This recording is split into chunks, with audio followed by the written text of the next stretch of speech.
In the depths of human existence lies an unquenchable thirst, not just to be noticed, but to inspire admiration.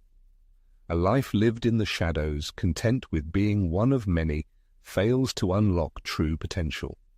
The real luxury is when you are seen as something exceptional, becoming a center of attraction, not out of vanity, but due to an awareness of your own worth and uniqueness.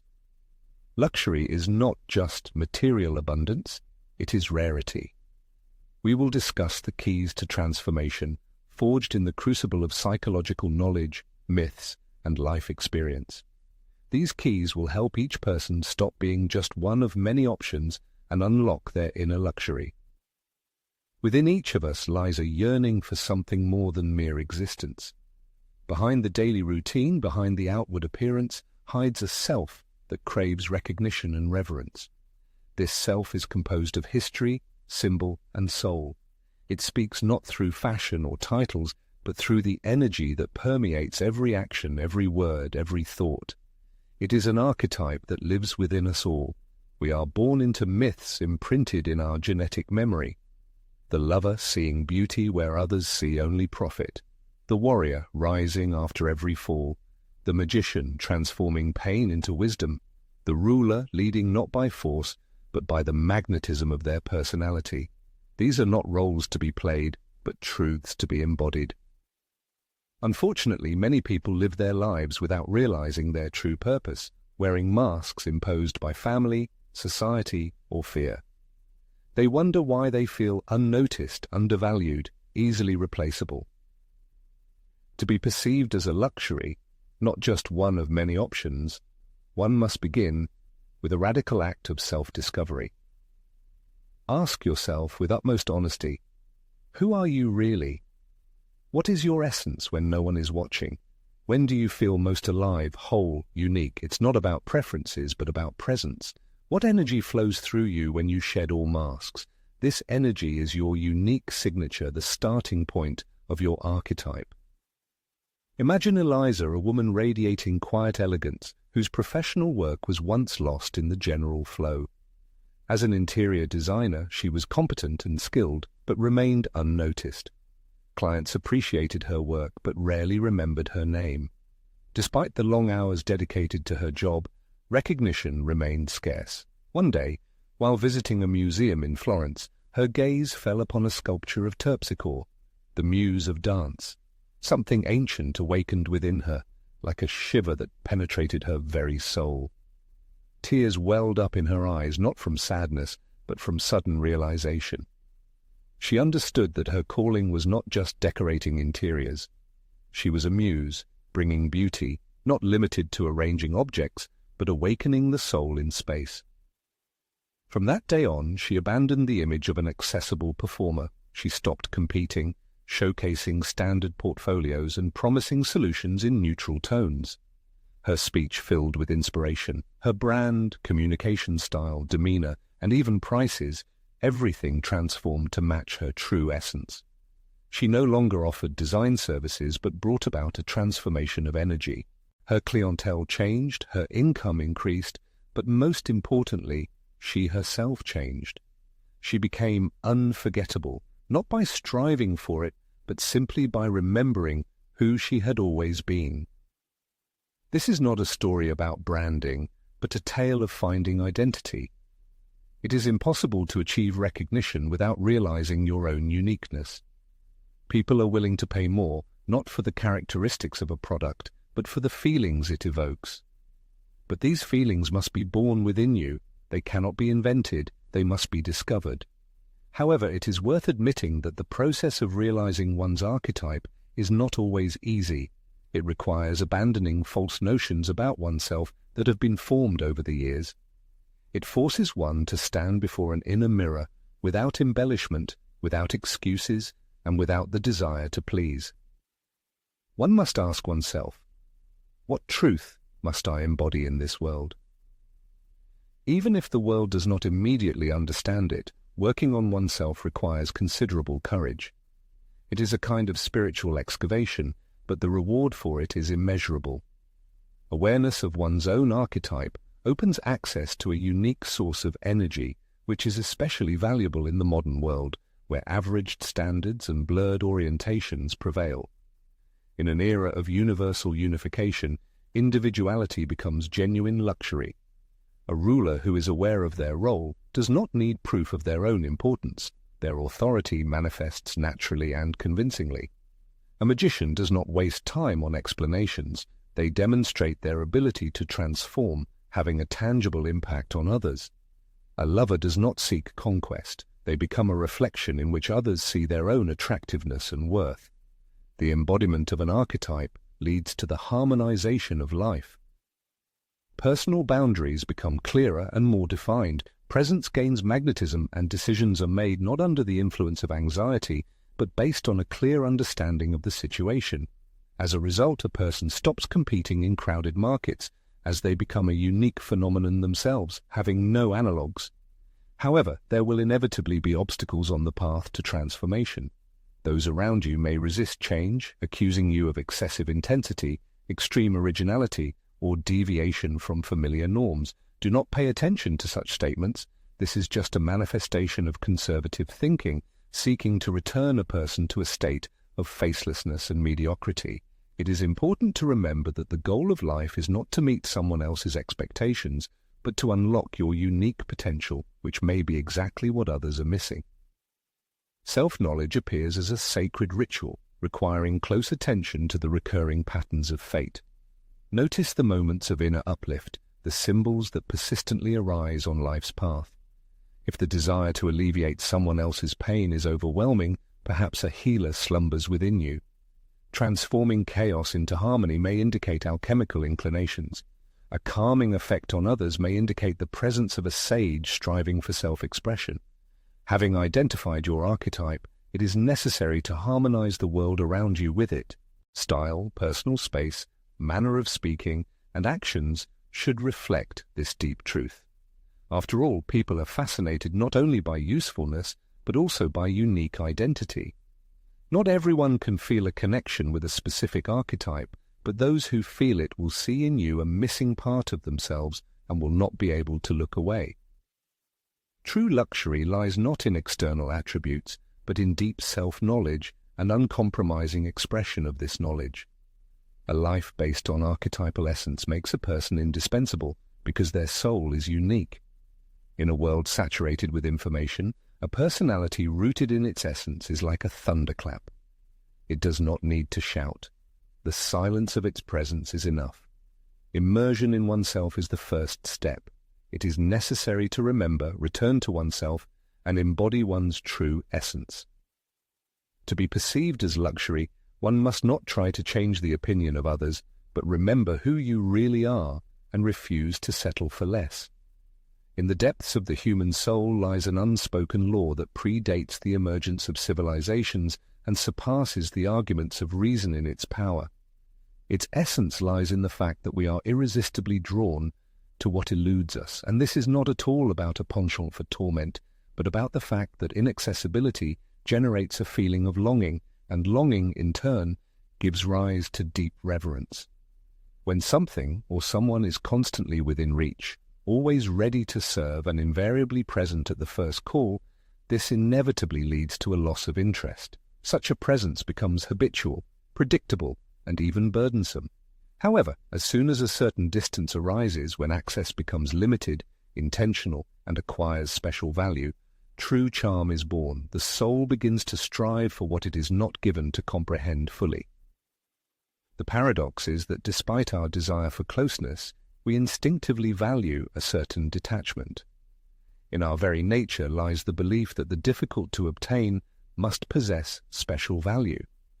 And this is not just a superficial judgment or a marketing ploy, but a fundamental principle of spiritual architecture. The things that evoke the strongest feelings in us are often shrouded in a veil of mystery. Remember the moon, majestically soaring in the heights, the great artist's gallery closed to visitors, or an unopened letter from a loved one. The same applies to a person who is so confident in their value that they do not seek to win favor, but only makes a conscious choice. To be perceived as something exceptional, it is necessary to master the subtle art of creating psychological distance. This is not about showing coldness or arrogance, but about creating around oneself a kind of sacred space, a psychological boundary that unequivocally declares, I am not for everyone, and not everyone can possess me. The point is not to hide your feelings, but to abandon playing to the public, not to waste your energy in exchange for fleeting attention, because attention is a cheap commodity. True presence, bestowed at the behest of the heart, is what is extremely rare, and rarity, as you know, generates reverence. The constant need to be in touch, instantly respond to messages, correct mistakes, please everyone and everyone. This is not a manifestation of generosity, but only fear, hiding under the guise of kindness. In the depths of each person's soul lies the fear of being forgotten, of not meeting expectations, of not meeting someone else's standards. However, it is these very fears that often exacerbate the internal wounds we are so desperately trying to heal. Excessive availability and willingness to please, paradoxically, devalue us in the eyes of others. What comes easily is rarely, truly appreciated. Think of a bottle of rare perfume, carefully kept behind a glass display. It cannot be simply touched. Its fragrance cannot be experienced in passing. It patiently awaits its moment, not imposing itself or begging for attention, but allowing itself to be discovered. And it is this very inaccessibility that generates exciting questions in our minds. What does it smell like? What makes it so special? Is it worth the price? We begin to mentally paint its story, imagine its essence and power. This is the principle of scarcity in action. Not manipulation, but the awakening of desire through conscious absence. A study conducted at Stanford University in 2007 confirms this pattern. Participants in the experiment were offered to taste the same wine, but it was presented differently, one as a rare, exclusive drink, the other as an ordinary, unremarkable one. As a result, the rare wine was rated significantly higher, even though it was actually the same drink. The perception of value created by the story told radically changed the taste sensations. This principle also applies to human relationships. When we are careful with our energy, when we act thoughtfully and are not always in the zone of accessibility, we form a certain impression of ourselves in the minds of other people. They begin to see in us something valuable, something worth waiting for, something worth striving for, something worth cherishing. However, creating psychological distance is not only a way to influence others, but also a manifestation of self-respect. It is the ability to live at your own pace, not giving in to someone else's haste, and not instantly satisfying someone else's needs. It is giving yourself the right to time and space, allowing those who seek our company to enter our lives with intention and not with a sense of self-evidence. There is no need to justify your silence or apologize for established boundaries. It is enough to simply observe them.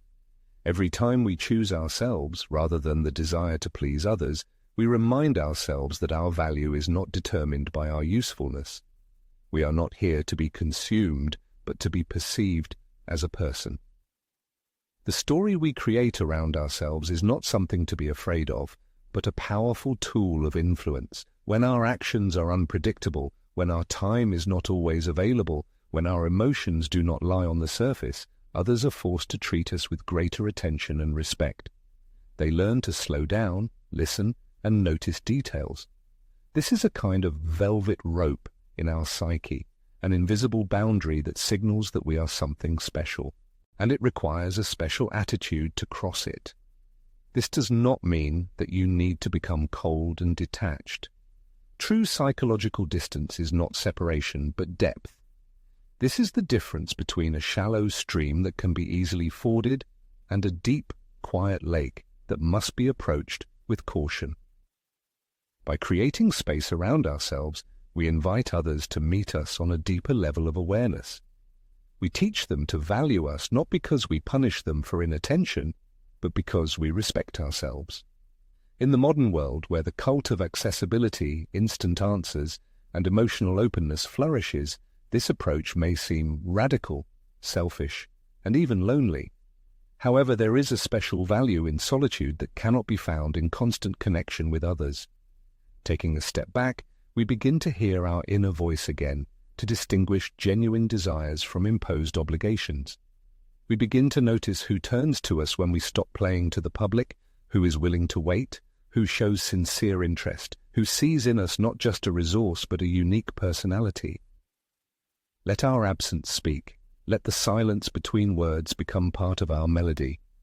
Let our time become a precious gift, not something to be taken for granted. Abandoning the constant pursuit opens the door to conscious choice, and this choice becomes a reflection of one's self-esteem.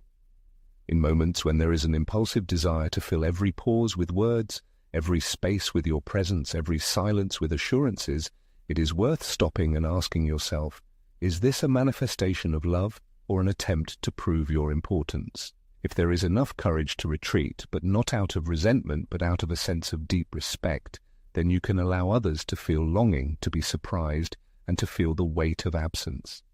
In this space, slow longing for the departed will replace the fleeting delight of attention. After all, those who are constantly in sight are rarely remembered, while those who know how to disappear strategically, consciously, and with dignity become unforgettable. There's an unspoken truth hidden behind what we see, acquire, and touch. True luxury is never defined by price. It lies in the feeling of presence. It's not about an expensive handbag, a marble floor in a vast hall, or a private jet soaring in the skies. These are merely reflections of something deeper. The essence of luxury is the feeling it evokes, awe, wonder, a sense of touching something rare, exquisite, and self-sufficient. Therefore, when we talk about transforming into luxury, it's not about external attributes or embellishments, but about an internal transformation, a reorientation of self-awareness from the external to the internal. True luxury doesn't begin with clothing, but with what a person carries within: emotional depth, spiritual wealth, and intellectual essence. You don't have to own a palace to become one. You need to build a temple of wealth in your soul so that everyone who enters it leaves transformed. It's important to ask yourself, how do people feel when they are around me? Am I a source of nourishment or just background noise? Do my words leave a mark on hearts, or are they forgotten immediately after being spoken? Does a person feel seen and understood in my presence, or simply scanned? Am I a deep well from which one can draw inspiration and wisdom, or just another cup of lukewarm water in a world full of thirst? In Chicago, there lived a barber named Ray, who often contemplated the meaning of his work, though he couldn't always articulate it clearly. He had mastered his craft. His haircuts were precise and neat. However, there were hundreds of other barbers in the city capable of the same. Ray was haunted by the feeling that he could be easily replaced, that he was just one of many. But one day, he decided to change his approach. He began not just listening to his clients, but deeply delving into their words. He created a space where they could feel heard and understood. Men came to him not only for a haircut, but also for healing of the soul. They shared their experiences, talked about their relationships with their fathers, about failures and fears. Ray didn't offer ready-made solutions. He simply was present, showing empathy and understanding. His barbershop became a kind of sanctuary where people could find comfort and support. Clients returned to him not only because of his professional skills, but also because of the special atmosphere he created. They recommended him to their friends, and soon his appointments were booked months in advance, and the prices for his services increased. Not because he demanded it, but because what he offered became rare and gained special value. He became an emotionally expensive craftsman. It wasn't that he was a complicated person, but that his presence felt valuable and important. This is the secret to becoming something special and in demand. You need to develop your inner qualities until your presence becomes an experience that people will remember, value, and want to return to again and again. You should strive for such depth that people, being near you, involuntarily slow down their pace, as if they were in a majestic cathedral or watching a beautiful sunset. But it's not about putting on a show. You can't pretend to be a deep person. You can't read one book and imagine yourself a sage. You can't imitate real presence. You have to become it. And for this, you need to embark on a path of self-discovery and internal development. You should read diverse literature, not only to impress others, but also to broaden your horizons and deepen your understanding of the world. Read fiction, philosophical treatises, and poetic works. Allow new thoughts to stir your mind and make you think about life. Reflect on your past with tenderness and honesty. Heal the emotional wounds that make you react sharply to what is happening. Tame the fears that keep you in a state of constant readiness for defense. Develop not for applause and recognition, but for achieving inner harmony and integrity. The path to inner wealth is a quiet and long process. There are no shortcuts or easy solutions on this path. But every time you choose self-knowledge and development instead of running away from yourself into entertainment and distractions, you contribute to your emotional capital. And ultimately, this wealth will manifest itself externally. People will feel it. They may not fully realize it, but they will definitely feel it. The calm confidence in your voice. The ability to remain silent, not rushing to fill it with meaningless words. Your ability to say one word that will weigh more than 100 others. This is the energy of a person who has done a lot of work on themselves, someone who wasn't afraid to look into their own darkness and come to terms with it, someone who doesn't try to be everything to everyone, but instead offers their unique and irreplaceable presence. In truth, becoming an emotionally valuable person doesn't mean shutting yourself off from the world and becoming unapproachable. Rather, it means that your soul's energy shouldn't be wasted on those who don't appreciate it. Your attention is not just a resource to be handed out left and right. It's a sacred gift. When you choose to be with someone, you give yourself to that person completely.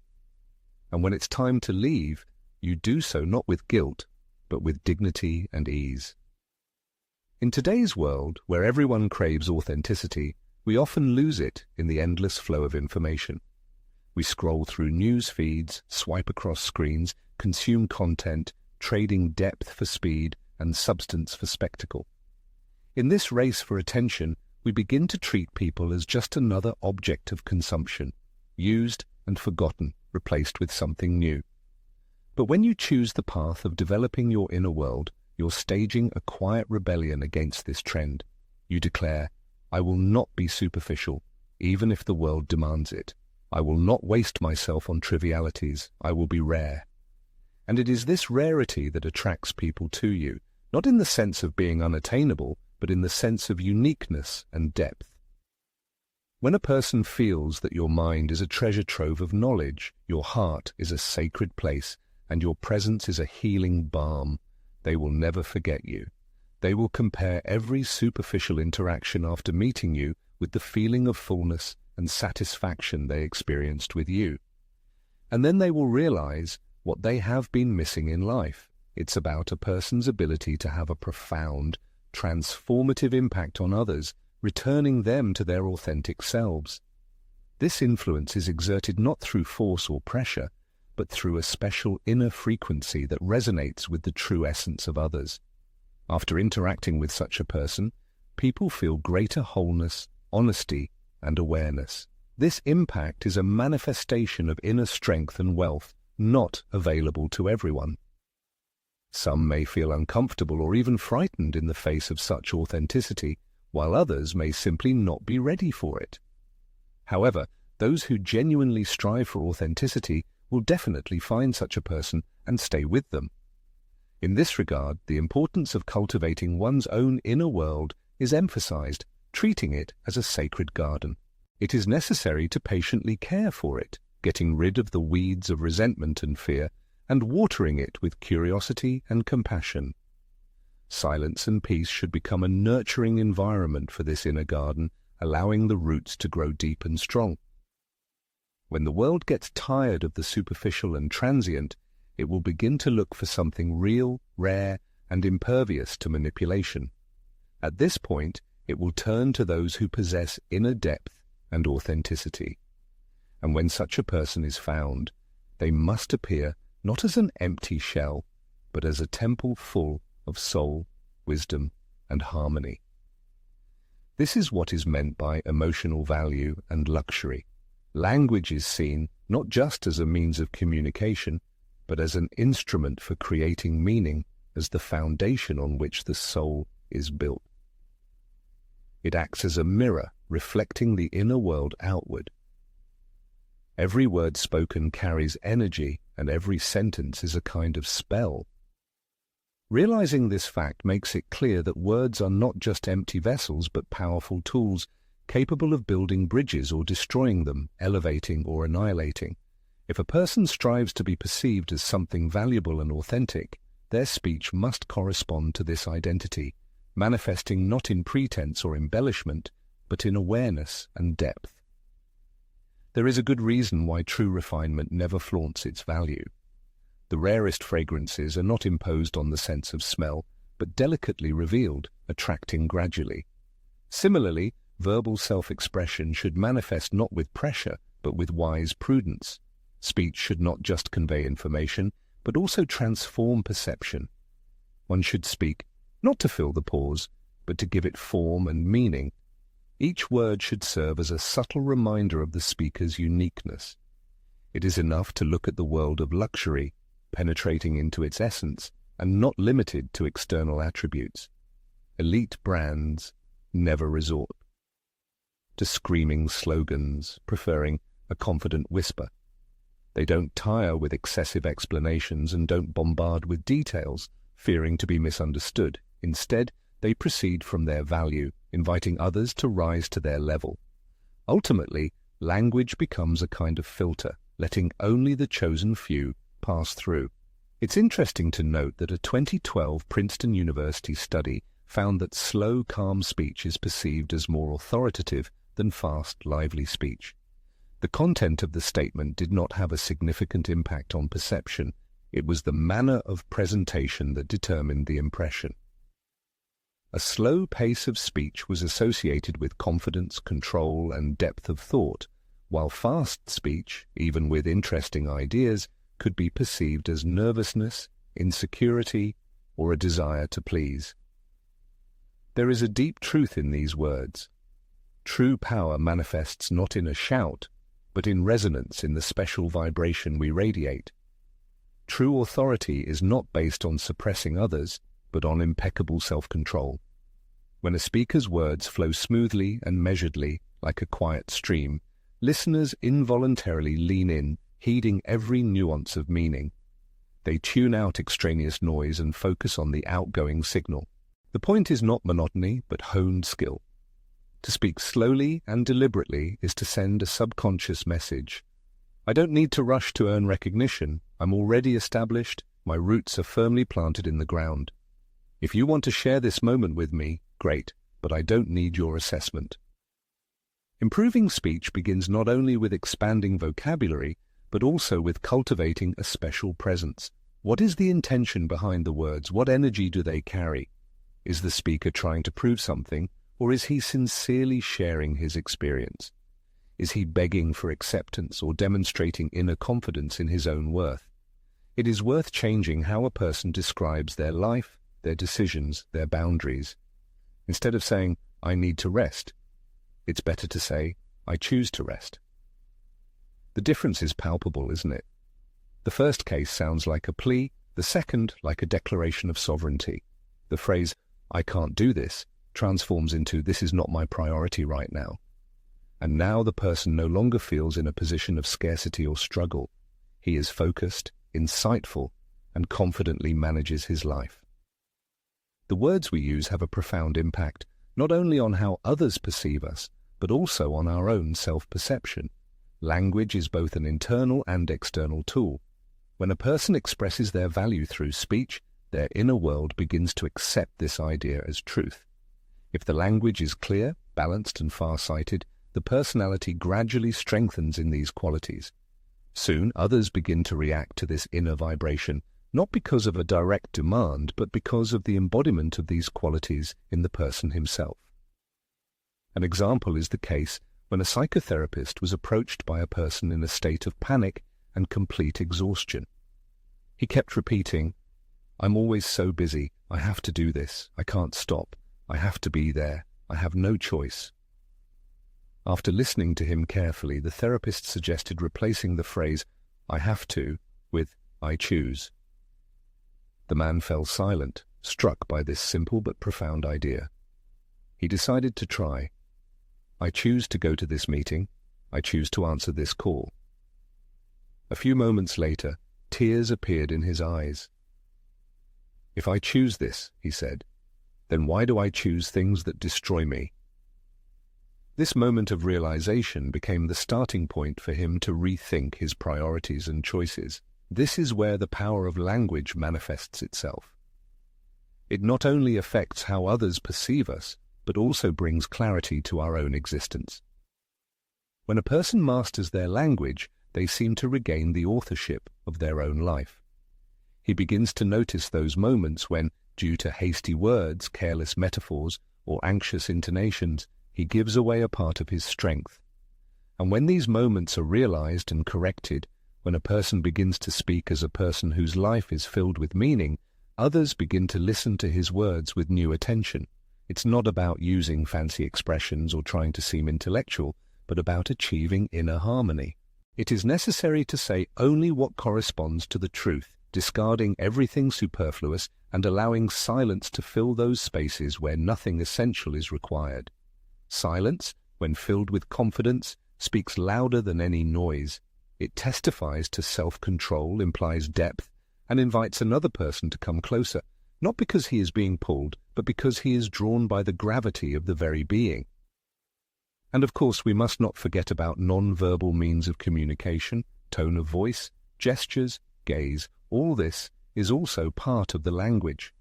When eyes maintain steady contact, when the voice doesn't tremble, when the body remains still and aware, a person's presence begins to speak long before the first word is uttered. This embodied language conveys something primal. I am safe within myself. I don't need to dominate or belittle. I simply am. To project an aura of luxury, one must master the art of graceful communication. This does not imply coldness or primness, but rather mindfulness and purposefulness in every word. A no delivered with dignity and a yes that sounds like a blessing become hallmarks. Greetings should uplift, and farewells should leave a pleasant aftertaste. Instead of simply speaking, a person transforms into a symbol, a vibrant and distinct voice amidst the general noise. Start small by perfecting the way you speak about yourself, your time, and your decisions.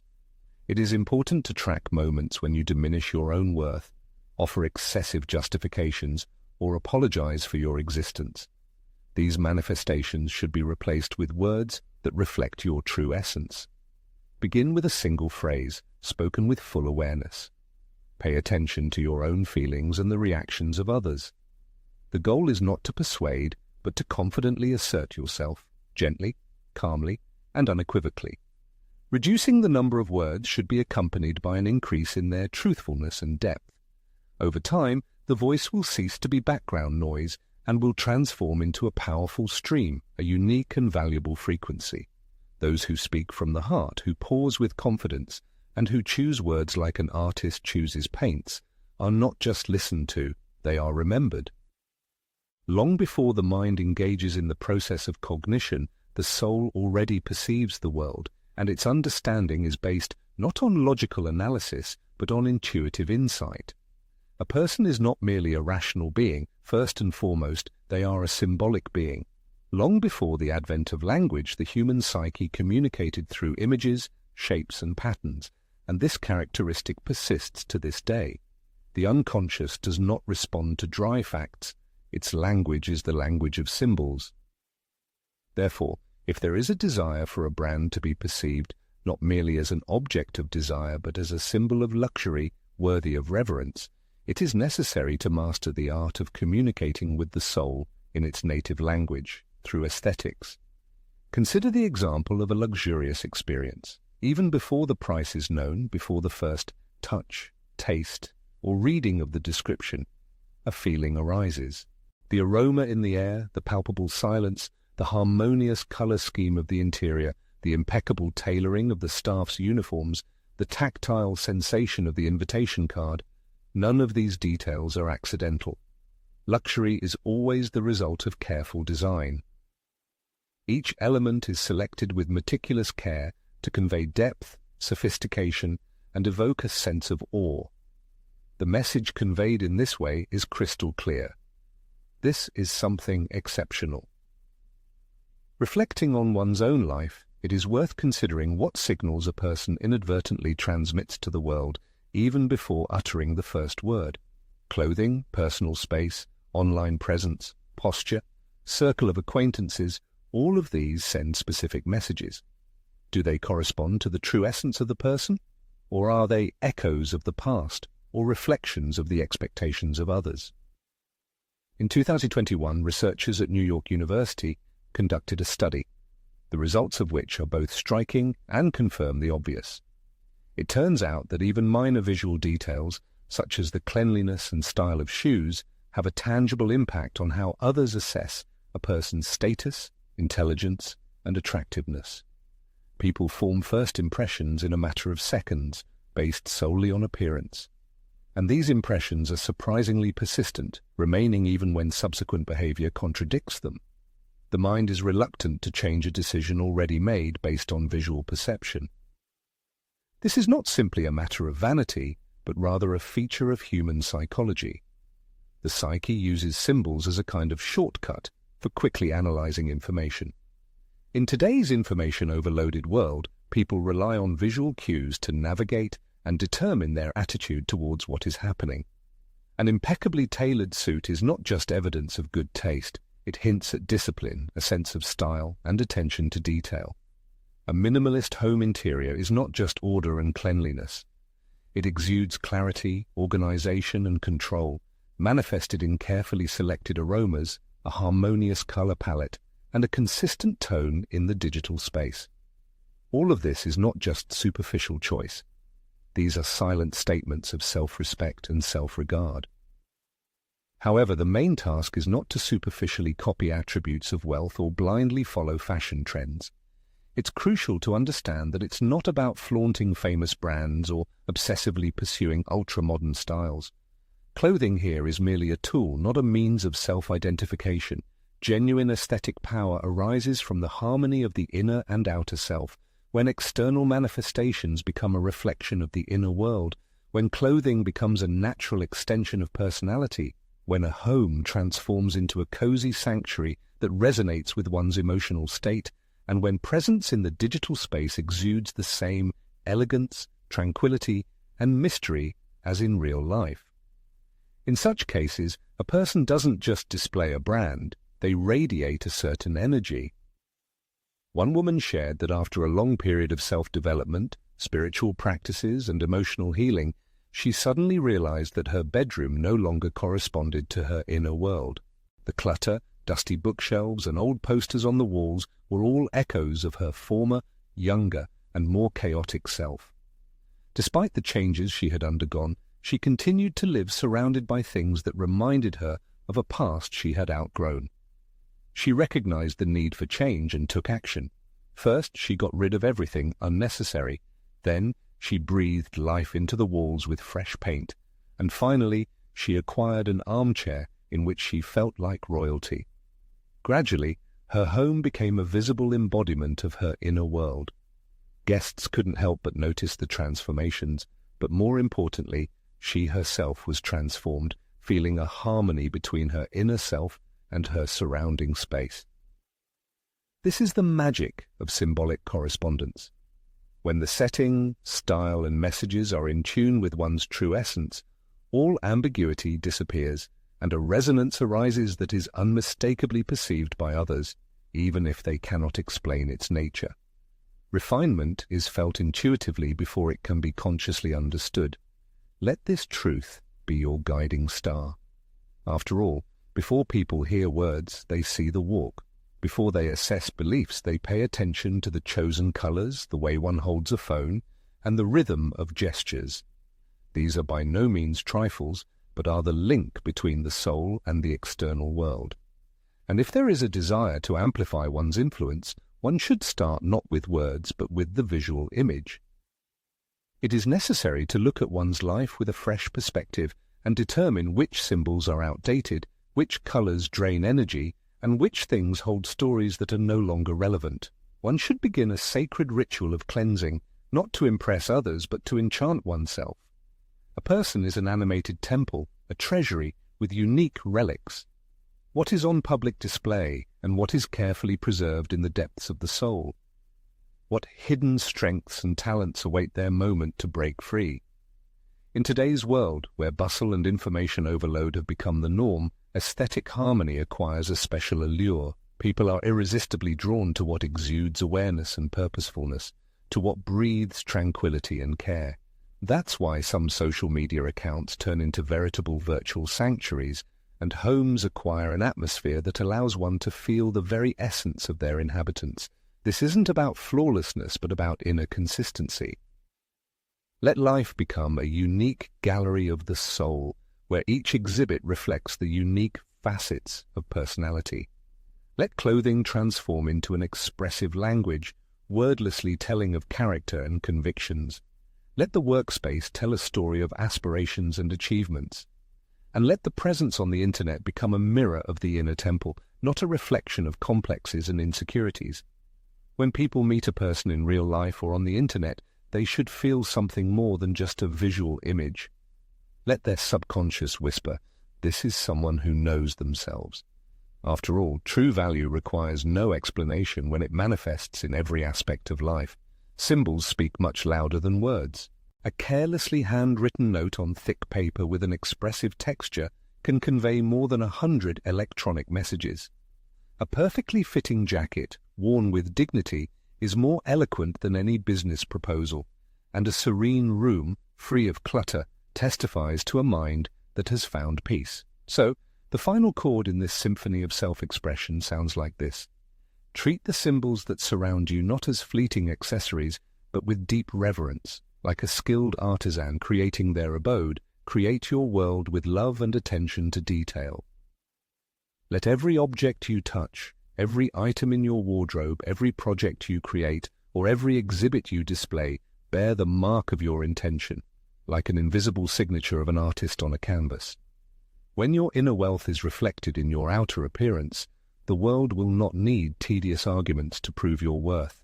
It will feel it instantly, deeply, unconditionally, like touching something true and beautiful. You will appear not just as one of many beings, but as a message, as a living embodiment of an idea. Let every symbol in your life be inscribed in the language of your personal truth, in the dialect of your uniqueness. By doing so, you will cease to be just one of the possible options in an infinite choice. You will be perceived as a phenomenon, as a rare treasure, as a luxury that cannot be forgotten. These first 5 keys open doors not to manipulating others, but to self-discovery, to demonstrating your authentic self. You are already a treasure, but your sacred duty is to present yourself to the world in this light, not with arrogance, but with crystal clarity. In the second part of this exciting journey, we will turn to the last 4 keys that will help create an aura of elevation, teach you to command respect without crossing boundaries, allow you to create unforgettable signature impressions, and finally, reveal the secret of stillness as a source of power. But for now, focus on these 5 principles, reflect on them, feel them, embody them in your life. For when you begin to be perceived as a luxury, people will stop chasing after you in a frenzy. You will be chosen with awe and reverence, as a rare diamond is chosen from a multitude of stones.